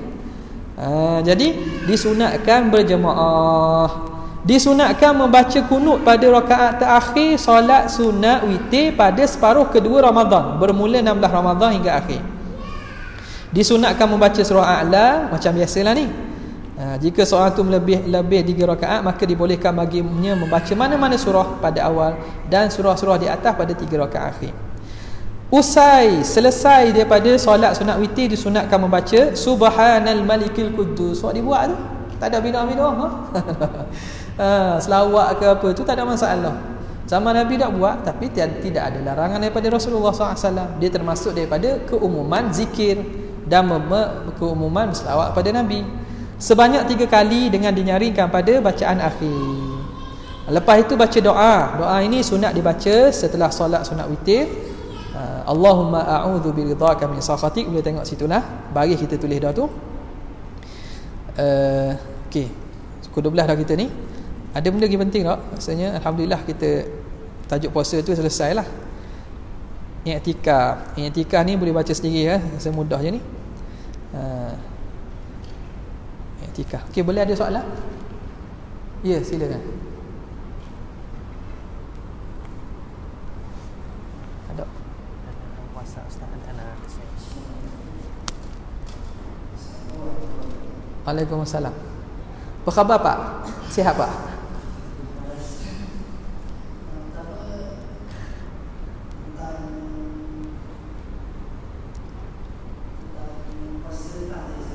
Senang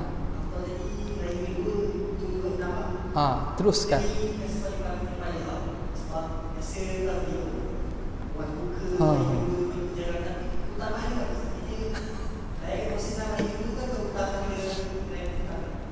Ya.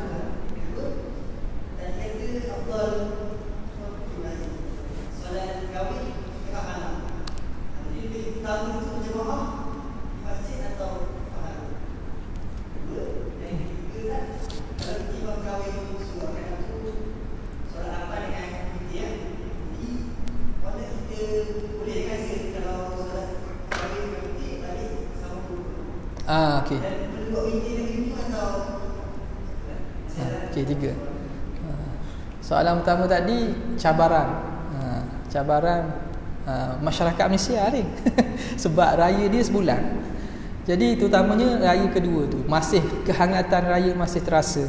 Jadi macam mana? Ini perlu kita apa nama ni? Kita perlu mujahadah sikitlah. Jadi segi sunat itu tetap sunat kita buat langsung lepas daripada raya pertama, iaitu start pada raya kedua. Cuma kalau kita rasa kita ada sebab lain yang perlu untuk kita menghadiri majlis, terutamanya kita jabrul khatirin nas, nak menjaga hati terutamanya orang yang rapat dengan kita, maka itu mungkin sebab-sebab yang boleh dianggap kita sebab benda itu sunat itu ala tawassuk. Sunat luas sepanjang bulan Syawal kita boleh buat. Jadi kita sendirilah pandai kita nilai diri kita tu. Ada orang setengahnya dia hadir majlis tapi dia tetap puasa. Orang tahu dah. Kita ingat tok-tok kita zaman dulu dah. Dia raya kedua tu puasa dah. Orang mari macam biasa je, tapi orang tahu dah ni tak berpuasa. Orang tahu dah. Jadi bila dah jadi adat, orang kenal dah kita, tak apa. Tapi kalau kita rasa kita mungkin perlu jaga hati orang, terutamanya orang rapat dengan kita, nak ambil hati orang pun sangat nak kita makan ni dan seumpamanya, maka kita buat penilaian sendirilah. Okay. Soalan kedua tadi pasal hak ketiga pasal semayang dah dengan kita jadi tok imam. Jadi tok imam bersama jemaah kita. Lepas tu kita buat 8, kita buat witir. Lepas tu balik boleh tambah tak? Jawapannya boleh tambah. Boleh tambah cukupkan witir untuk jadi 20 rakaat. Dan witir pula, afwan. Boleh tambah tarawih. Cukupkan jadi 20 rakaat ataupun berapa yang mampu kita buat. Hadnya 20 lah. Jadi kita boleh tambah balik, tambahkan tarawih, cukupkan tarawih, dan witir yang kita telah buat itu tidak perlu diulang lagi dah. Tak perlu diulang lagi dah. Mungkin kat kita timbul pula soalan, dah ada orang ajar boleh buka witir, tutup witir. Memang ada satu kaul, tapi pandangan itu pandangan yang lemah lah. Boleh tutup witir. Nak khabar je kalau suruh buat ni. Kayak orang tanya, ada orang kata gini, kata kurang-kurangnya kita tahu dah. Ada yang kata boleh kita buat dah 3, bangun tambah segi jadi 3 tu jadi 4. Lepas tu baru buat tutup pula 3. Jadi itu semua pandangan. Walaupun ada pandangan, moleknya kita buat apa yang muktamad, iaitu bila dah ada satu witir, tak perlu kita ulang berdasarkan hadis Nabi, la witrani fi lailatin. Soalan kedua saya dengan adik benda ni. Dia dah ingat.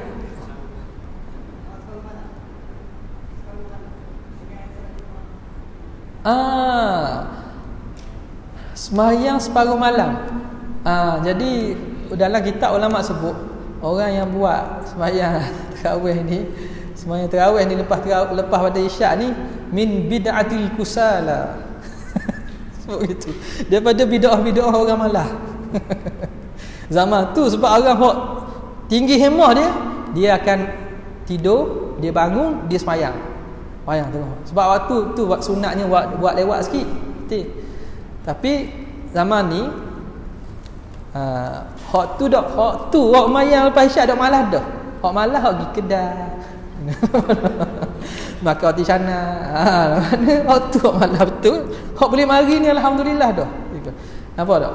Jadi kalau kita bincang lagi luas lah, kalau kita buka kitab syarah hadis dan seumpamanya, ulama buat kategori pula. Kalau seorang tu hafiz Quran, hafal Quran, kalau sembahyang masjid dia tak boleh khatam Quran, tapi dia sembahyang seorang, dia boleh baca bacaan Quran, dia khatam Quran, molek dia sembahyang seorang rumah. Molek dia sembahyang seorang rumah untuk habiskan bacaan dia. Nampak tak? Jadi isu perbahasan dari segi tu panjang lagi dan masih lebih luas lah. Hak kita beritahu ni secara umumnya sunat buat berjemaah. Sunat buat berjemaah. Mungkin orang-orang tertentu baginya sesuai buat berseorangan dan lebih afdal berseorangan, apatah lagi kalau dia hafal Quran, dia boleh mengulang Quran dalam sembahyang. Ada soalan ni daripada perempuan ni. Aminah meninggalkan puasa pada 2 tahun lepas. Sebelum sempat menggantikan puasa sehingga tiba Ramadan ini tanpa sebarang keuzuran, adakah tak perlu menggandakan bilangan puasa sedangkan sudah melangkau tahun? Hanya perlu menggandakan cupok sahaja. Sebab macam pernah dengar kena ganda puasa dan ganda cupok. Oh, bagus kot soalan ni daripada pihak wanita. Dia kata ganda ni benda ganda cupok sahaja, puasa tak ganda. Puasa tidak berganda. Ganda puasa, Allah sakit lah ganda puasa. Puasa tidak berganda. Kalau dia tinggal 2 tahun lepas, tinggal 5 hari, dia tetap kena qada 5 hari juga. Kalau tak ada puasa lain dah lah, dia tambah. Dia hanya 5 hari je tinggal, 5 hari je. Yang berganda tu ialah cupok-cupok tu. Fidyah takhir tu yang akan berganda dengan langkah tahun. Okay. Boleh kan? Soalan, tidak tahu sama ada ibu bapa ada terhutang puasa atau tidak kerana mereka telah meninggal dunia semasa saya kecil. Adakah puasa perlu diganti? Kalau tak ada tahu ada tinggal puasa, tak daya lah. Tak perlu ganti. Tidak perlu ganti. Kita pandai-pandai pula. Makna gini, kadang kita anak-anak ni lah sayang pada mak ayah tu betul, tapi sayang tu biar berpatut tang. Dalam masa yang sama kita ingat mak ayah kita ni dak sembahyang ban nak puasa ke? Siapa kita kata gitu, ya ada tinggal tak? Dia, kalau mak ayah kita orang biasa, pada kebanyakan, mungkin kalau macam contoh mak ayah mungkin dari segi ibadatnya tidak, tu anak kena buat banyak amalan lah. Tapi bukan kita boleh ganti sembahyang mak ayah kita. Bukan boleh ganti sembahyang mak ayah. Kalau kita tahu contohnya dia ganti, dia tinggal puasa sebulan ataupun 20 tahun. Dalam masa 20 tahun tu tinggal 100 hari contoh. Yang ambil sikit-sikit. Cukup tak 100 hari? Cukup lah, boleh lah. Jadi 100 hari. Maka dia dapat bilangan tu, anak-anak ni sebagai ihsan kepada mak ayah ni, dia ganti ataupun bayar fidyah. Tapi kalau kita tak tahu mak ayah kita, kenapa kita nak su'zon? Kita kata dia mak ayah kita ganti lagi puasa. Kalau kita tak tahu, kita tak boleh nak buat assumption sendiri, andaian sendiri. Sebab itu kalau ada orang tertinggal puasa, molek tulis sikit dalam diary, tulis sikit dalam Google Note ke apa. Google Note. Buat catatan sikit supaya anak-anak ni boleh ambil perhatian. Oh, ada lagi puasa mak ayah dah terlupa ni. Ada diary, dah tulis sikit. Kalau tak, mana kita angkat dah tahulah. Jadi macam mana? Tapi rasa tak sedap hati. Anak-anak ni cara berbakti, dia buat ibadat. Kita lepas sembahyang doa, ya Allah, aku sedekahkan pahala solat aku ini kepada ibu bapa aku. Boleh? Tak apa.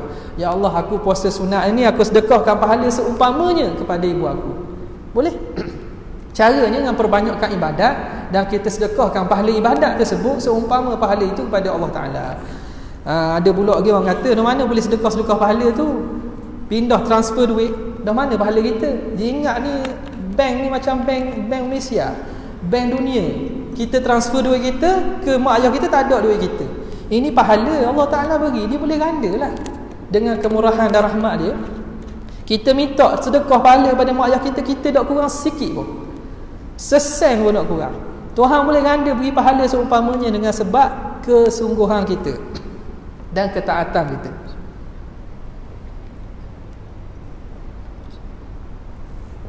Boleh? Jadi soalan tadi, perlu ganti tak? Kalau tak tahu bilangan, tak perlu ganti. Nak bersedekah boleh, sedekah niat si mati, tak ada masalah. Buat amalan dan hadiahkan pahala amalan itu kepada si mati. Lagi ada soalan? Live, dia kata apa? Ada soalan live Seorang perempuan berniat puasa pada bulan Ramadan. Kemudian selepas beberapa hari puasa didatangi haid.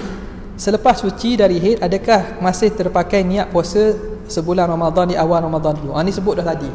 Dia kena ulang balik niat puasa sebulan-bulan Ramadan, baki bagi bulan-bulan hari-hari yang mendatang. Apakah hukum memasukkan antibiotik jenis air mengikut saluran urat? Adakah batal?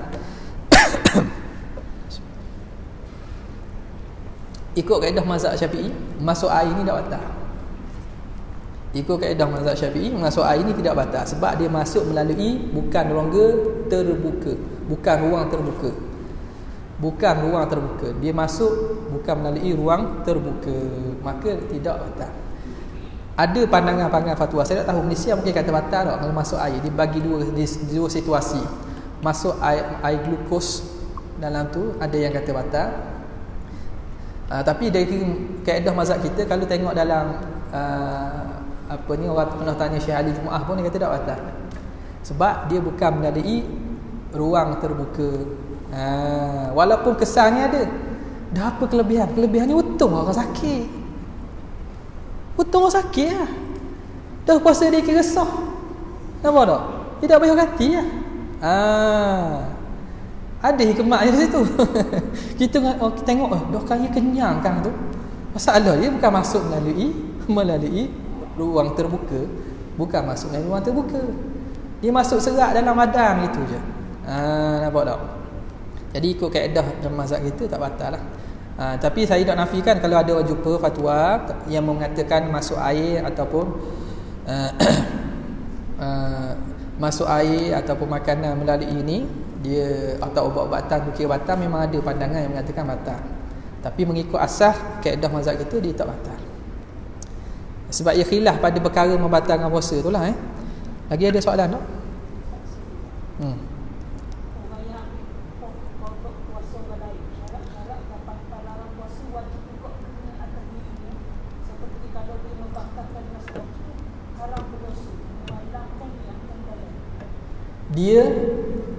Dia ambil upah. Bijak juga no. Boleh tunggang kau waktu ambil upah, tak ada lagi awak tau. Ambil upah ganti orang puasa. Nak ganti orang puasa tu, pertamanya ahli waris, betul. Dan dengan keizinan waris, dengan izin waris.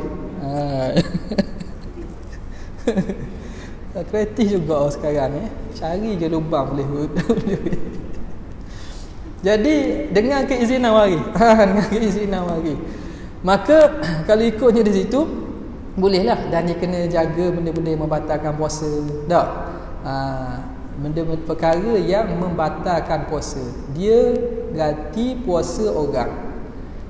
Dia ganti puasa orang. Puasa tu puasa wajib.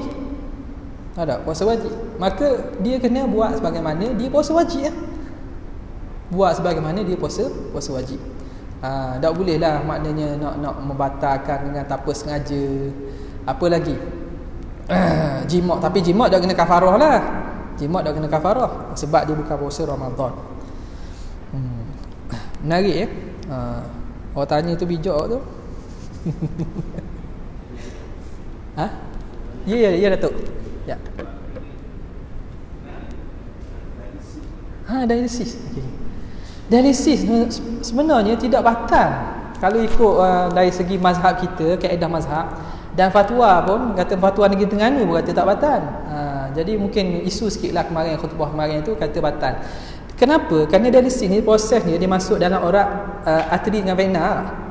Jadi dia akan masuk, dia akan buat lubang, dia panggil ada implan dia lah. Dia akan masuk, dia akan proses kat luar tu. Sekarang ni dia tidak memasukkan melalui rongga terbuka. Dia tidak masuk melalui rongga terbuka. Jadi yang membatalkan mazhab Syafi'i kalau masuk melalui rongga ini sekarang ni saluran darah. Dia tidak dianggap rongga terbuka pada uruf, pada syarak tidak. Maka bila berlaku proses dialisis tu, walaupun orang jadi segar, dia masuk obat juga kan untuk dia asingkan tu, masuk balik badan, orang itu tidak dikira batal puasa. Dia boleh teruskan puasa saja. Dia boleh teruskan puasa saja. Yang mengatakan batal tu, dia ambil pandangan lain lah. Dia ambil pandangan lain. Ya. Kan?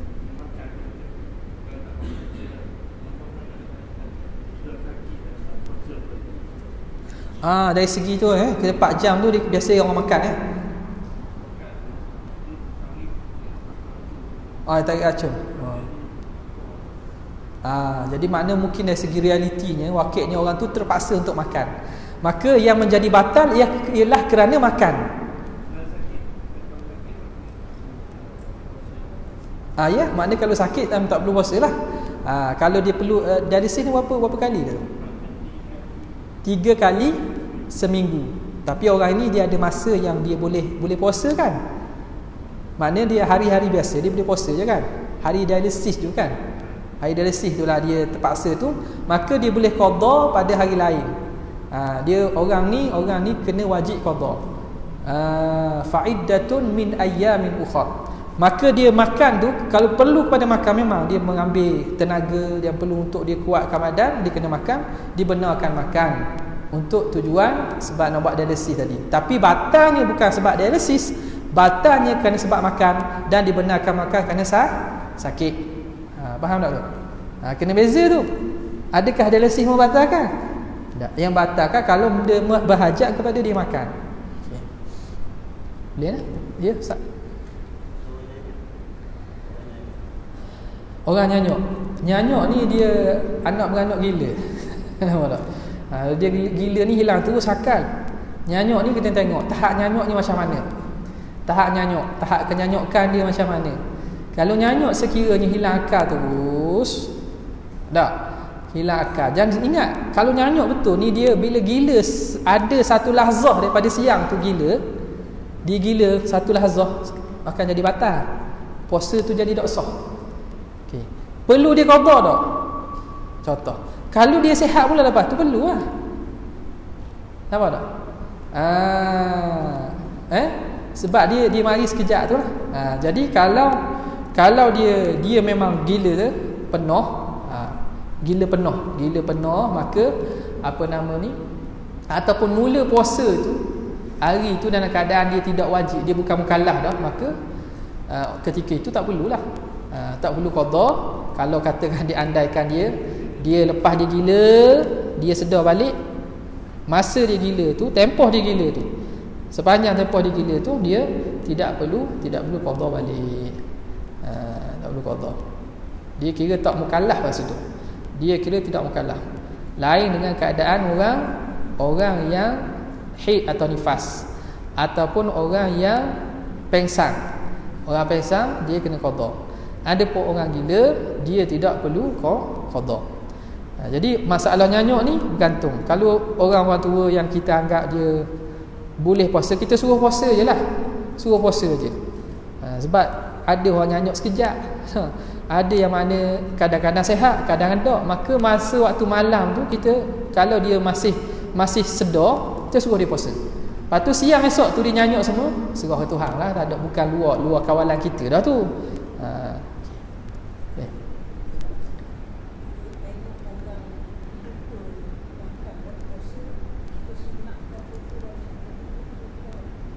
Tengok orang makan, orang terlupa makan, dia kabur, wajib kabur sebab dia pada termasuk daripada amal makruf dan juga nahi munkar. Ya. Boleh ikut kan? Ada soalan ni? Rasanya kita boleh berhenti sini dah kot, insya-Allah. Terima kasih kepada tuan-tuan, puan-puan, muslimin muslimat yang sanggup bersama kita berada pada kali ini. Segala yang baik, segala yang benar itu daripada Allah Subhanahu Wa Taala. Apa-apa kekurangan dan kelemahan itu daripada kelemahan diri saya. Mohon maaf kalau ada tersilap, tersalah, dan saya ucapkan selamat berpuasa dan kita berjumpa lagi lah kalau ada apa-apa program yang akan datang. Wabillahi taufiq wal hidayah. Assalamualaikum warahmatullahi wabarakatuh.